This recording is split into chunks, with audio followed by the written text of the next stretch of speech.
Guest from the Darkness. An ordinary evening in the small American town of Havelock, Montana, turned for Jessica Walker and her younger brother Sam into something horrible that they would never forget. Jessica, a 17-year-old high school senior, sat in her room, lazily turning the pages of a book while Sam, who was only 10 years old, played downstairs with toy cars. The parents had gone to a neighboring town for the night, leaving the kids alone. Nothing unusual. They were often left alone. But that night, something was wrong. It started with a muffled humming sound Jessica heard around 8 o'clock in the evening. She first thought it was the sound from the old refrigerator in the kitchen, but the humming grew louder and closer. Soon, it was as if the house was filled with this strange sound that vibrated in her ears. Jessica went downstairs to see if everything was okay. "Sam, can you hear that?" she asked, looking at her brother. "Yeah," he mumbled, looking nervously out the window.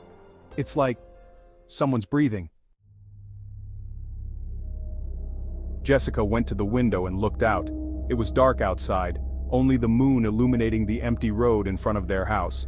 But in the distance, above the woods, she noticed something strange. A bright light that seemed to float in the air. The light would fade in and out, then reappear as if something was flickering in the thick darkness. It must be a helicopter. Jessica tried to reassure herself, but deep down she knew it wasn't.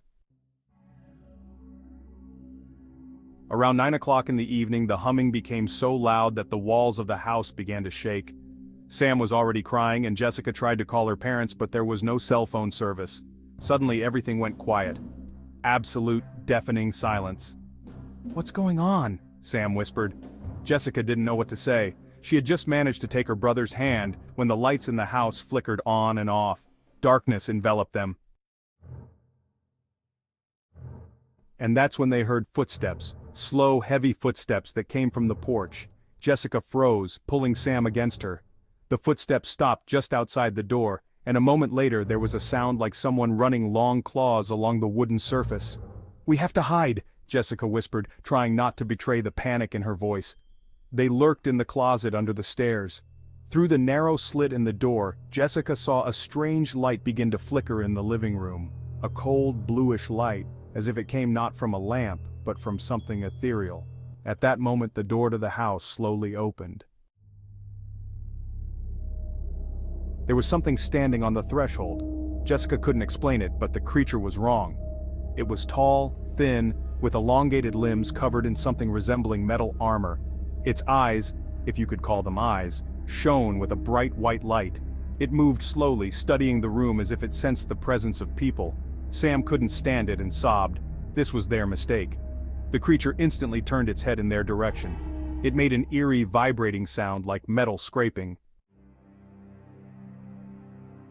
Jessica grabbed her brother's hand and rushed toward the back door. They ran out into the night without looking back and darted toward the woods. All they remember next was a bright, blinding light that filled everything around them, and then came the emptiness.